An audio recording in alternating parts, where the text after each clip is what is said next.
Kakura, my name's I'm a Ugandan, Kampala.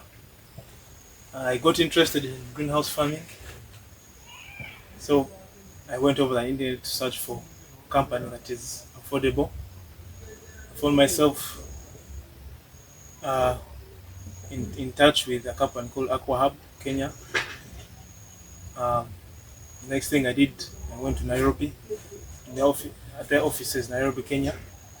Uh, I sat down with the management, and we were able to come to an agreement.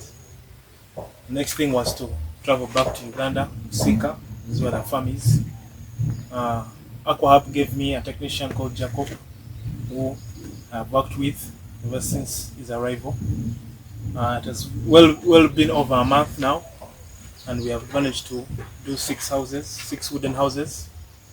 As you can see, one house already has in capsicum, one of my plants. Yes, Mr. Jacob and his team, I found them so easy to work with them. They did everything on time, and as far as my standard, I'm proud what we have achieved here today. In the future, I do still have enough space, and future projects I'm seriously going to consider Aqua Hub as we continue to grow this relationship. Thank you.